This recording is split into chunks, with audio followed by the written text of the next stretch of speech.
अस्सलाम वालेकुम दोस्तों। उम्मीद है आप खैरियत से होंगे। इको 401 के सिलसिले का आज हम दूसरा लेक्चर शुरू करेंगे। इस लेक्चर में हम आपसे बात करेंगे रैशनल चॉइसेस की। कुछ बुनियादी तारीफ़ें होंगी इसमें।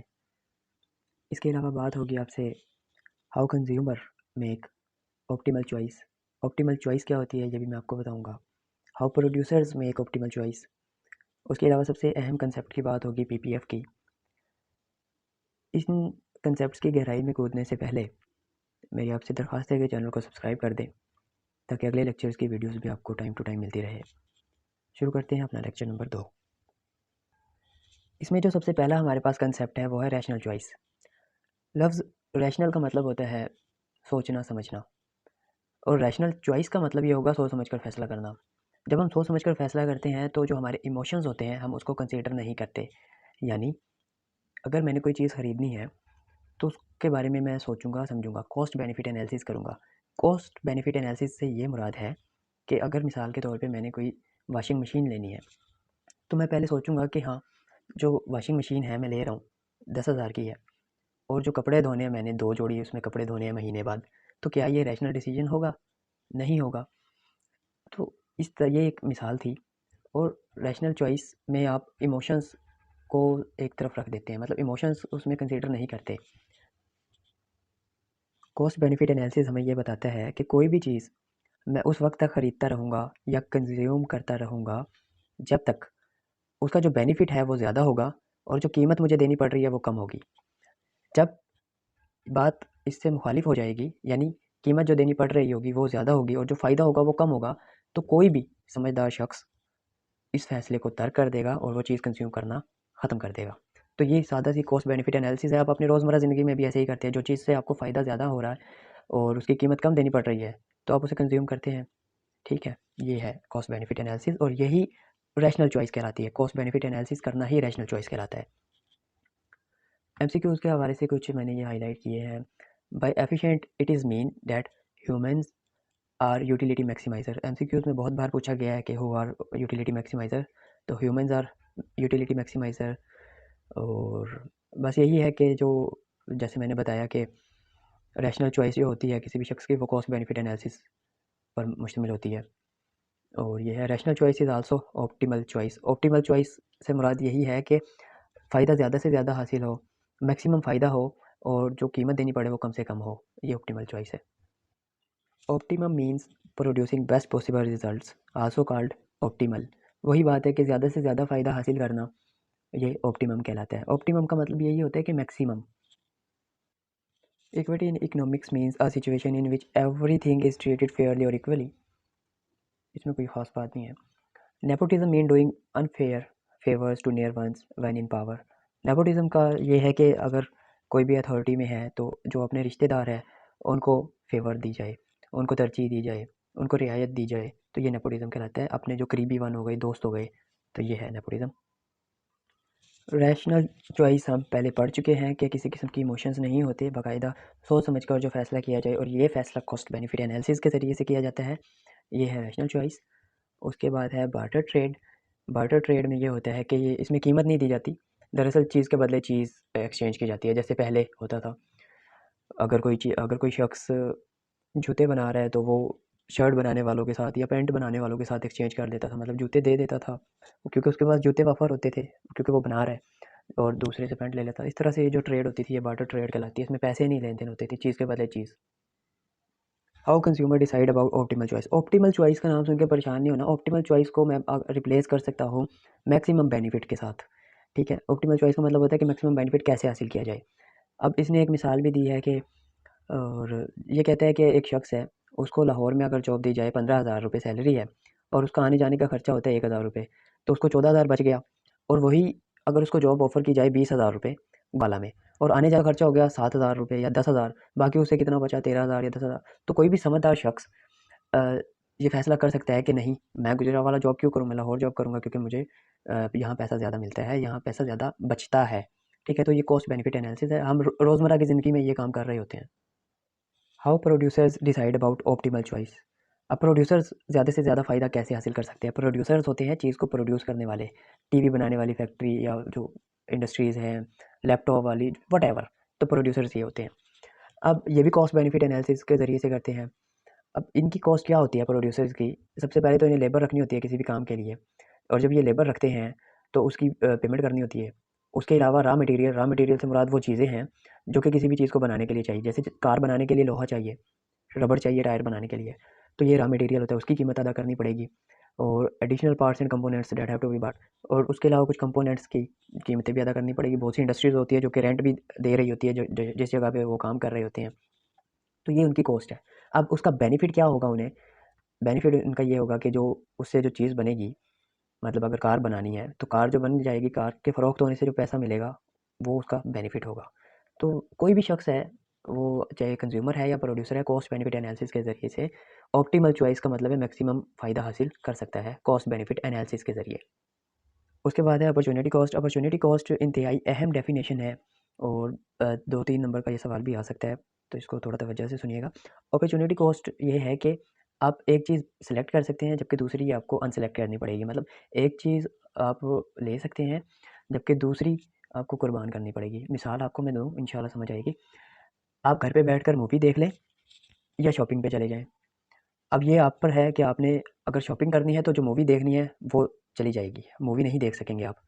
ठीक है? और अगर आपने मूवी देखनी है तो जो शॉपिंग करने का मज़ा है वो ज़ाया हो जाएगा।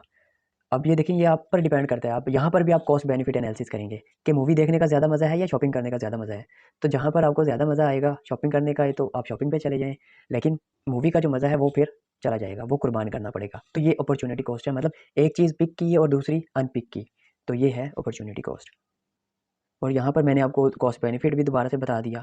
कॉस्ट बेनिफिट से मुराद ज़रूरी नहीं होता कि कीमत हो। अब यहाँ पर देखें, मूवी देखने का जो मज़ा था वो कॉस्ट थी, और जो शॉपिंग थी वो बेनिफिट था। अब आप पर डिपेंड करता है कि कौन सी चीज़ आपके लिए ज़्यादा बेनिफिट है, तो आप एक चीज़ पिक करें, दूसरी को अनपिक करें।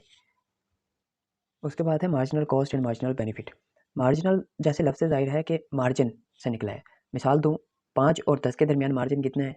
5 का मार्जिन है। तो ये जो मार्जिनल कॉस्ट होगी, ये मार्जिनल कॉस्ट कहलाएगी। बता देता हूँ कि जो कॉस्ट में मज़ीद कॉस्ट ऐड होती है वो मार्जिनल कॉस्ट कहलाती है। यहाँ पर देखते हैं क्या कहता है। मार्जिनल कॉस्ट है, it is the increment of total cost of producing an additional unit of some good और सर्विसेज। अब देखिए, मैं मिसाल दूँ, पहले आप 5 कारें बना रहे थे और उनकी कीमत आ रही थी आपको कार बनाने की 1 लाख रुपए, मिसाल दे रहा हूँ। अब आपने सोचा नहीं, 6 कारें बनाता हूँ मैं। जब आप 6 कार बनाएँगे और उसकी कीमत आएगी 1,20,000, तो मार्जिनल कॉस्ट ये होगी, पहले टोटल कॉस्ट थी 1 लाख, अब 1,20,000 है, तो मार्जिनल 1 लाख और 1,20,000 में 20,000 का बना, तो ये मार्जिनल कॉस्ट है। एडिशनल कॉस्ट, जब आप एक्स्ट्रा यूनिट बनाते हैं या एक्स्ट्रा यूनिट सर्व करते हैं, चीज़ें इस्तेमाल करते हैं, तो एक्स्ट्रा जो आपकी कीमत आएगी वो मार्जिनल होगी। और मार्जिनल बेनिफिट यही होगा, वहाँ पर आपको कॉस्ट करनी पड़ेगी और यहाँ पर आपको फ़ायदा हो रहा होगा। उसके बाद है पीपीएफ। पीपीएफ इंतहाई अहम है, पेपर में भी पूछा जा सकता है। उसकी तारीफ मैंने सादा करके ये लिखी हुई है, maximum production a country can produce by using maximum technology and resources. इंतहाई सादा तारीफ है ये, क्योंकि आपने तो तारीफ लिखनी है और यहाँ पर इंतहाई मुश्किल लिखी हुई है, तो इस वजह से आपकी मर्ज़ी, ये तारीफ़ कर लें या जो यहाँ पर तारीफ लिखी हुई है वो कर लें। समझा मैं आपको देता हूँ कि पीपीएफ है क्या। पीपीएफ किसी भी मुल्क में जो रिसोर्सेज होते हैं उनको इस्तेमाल किया जाए, सारे रिसोर्सेज इस्तेमाल कर लिए जाए, और जो टेक्नोलॉजी है किसी भी मुल्क के पास वो इस्तेमाल कर ली जाए सारी मैक्सिमम, और उसके बाद जो मैक्सिमम प्रोडक्शन हमारे पास आएगी वो पीपीएफ हमें बताएगा। मतलब पीपीएफ हमें सादा लफ्ज़ों में किसी भी मुल्क की जो मैक्सिमम आउटपुट होती है वो बता रहा होता है। ठीक है, ये पीपीएफ है। ये बता रहा है कि जब देखें हम किसी भी कंट्री की मैक्सिमम प्रोडक्शंस कब आएंगी, जब मैक्सिमम टेक्नोलॉजी यूज़ होगी और मैक्सिमम रिसोर्सेज यूज़ हो जाएंगे, तो मैक्सिमम प्रोडक्शन आ जाएगी। तो पीपीएफ हमें यही बता रहा होता है कि कोई भी कंट्री मैक्सिमम कितनी चीज़ें प्रोड्यूस कर सकती है एक ख़ास किस्म की टेक्नोलॉजी जो उसके पास है वो रखते हुए और रिसोर्सेज को इस्तेमाल करते हुए। लेकिन रिसोर्सेज भी सारे के सारे इस्तेमाल हों और टेक्नोलॉजी जो आपके पास लेटेस्ट टेक्नोलॉजी है वो इस्तेमाल हो, तो उसके बाद जो प्रोडक्शन आएगी वो पीपीएफ हमें बताएगी कि ये प्रोडक्शन है। PPF and it's relationship with macro economics. Macro economics क्यों लिखा हुआ है? क्योंकि मैंने बताया कि पीपीएफ पूरी मुल्क की कंट्री की आउटपुट, पूरी कंट्री की आउटपुट को बता रहा होता है। तो मैक्रो इकोनॉमिक्स ही वो ब्रांच है इकोनॉमिक्स की जो किसी भी मुल्क की, पूरे मुल्क की आउटपुट के बारे में डिस्कस करता है, पूरे मुल्क की अनएम्प्लॉयमेंट को डिस्कस करता है, तो ये मैक्रो इकोनॉमिक्स है। अब पीपीएफ का ग्राफ समझ लेते हैं। देखिए कोई भी ग्राफ है उसका ये होता है ओरिजिन, यहाँ पर सारी वैल्यू ज़ीरो होती है, ठीक है। और उससे अब जैसे जैसे दूर हटता जाऊँगा, यहाँ इस तरफ मैं आता जाऊँगा, ये देखिए ये लाइन आपको नज़र आ रही होगी, ये इस तरफ मैं आता जाऊँगा ना, तो ये वाली इस लाइन पे जो चीज़ होगी वो बढ़ती जाएगी। मैं यहाँ पर मिसाल देता हूँ, यहाँ पर है चावल, चावल को मैं चलो जी सी डोनेट कर देता हूँ, और यहाँ पर है वाइन, वाइन को मैं डब्ल्यू डोनेट कर देता हूँ, ठीक है। और अब मैं जैसे यहाँ आया तो यहाँ पर 12 केजी चावल है, यहाँ पर 9 केजी है, और ओरिजिन पे चावल देखें ज़ीरो है, ठीक हो गए। ये मैं आपको तमाम ग्राफ ऐसे ही होंगे, मैं बेसिक बता रहा हूँ ग्राफ की, पीपीएफ को फिर बाद में डिस्कस करते हैं। और इस तरफ जब मैं बढ़ूँगा तो इस तरफ देखिए इस लाइन पे हॉरिजॉन्टल में मेरे पास वाइन है, तो अगर मैं वाइन की बात करूँगा तो वाइन यहाँ बढ़ती जाएगी, यहाँ पर ये 18 हो गया, और जब ओरिजिन के बिल्कुल करीब आऊँगा तो वाइन ज़ीरो होगी। ये बेसिक है किसी भी ग्राफ की। अब पीपीएफ को डिस्कस करते हैं। पीपीएफ मैंने बताया कि किसी भी कंट्री की मैक्सिमम आउटपुट को बता रहा होता है। यहाँ पर जो ये है अपना रिसोर्सेज, जबकि जो सॉरी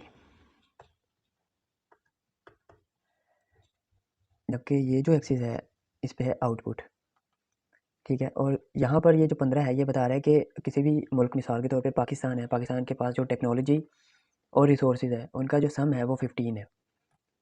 तो यहाँ पर जो प्रोडक्शन हो रही है, और वाइन की प्रोडक्शन की अगर मैं बात करूँ तो वो 15 हो रही है।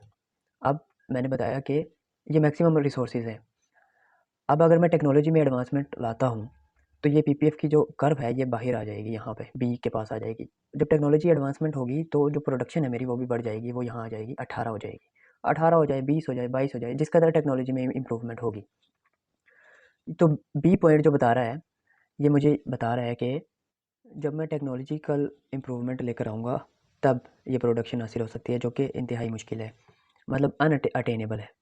अब पीपीएफ के अंदर जो ये ए पॉइंट है ये मुझे बता रहा है कि कुछ रिसोर्सेज जो है उनको अच्छे तरीके से इस्तेमाल नहीं किया गया। रिसोर्सेज में मेरे पास लेबर हो सकती है कि जो मेरे पास मैक्सिमम लेबर है मैं उनको इस्तेमाल नहीं कर रहा।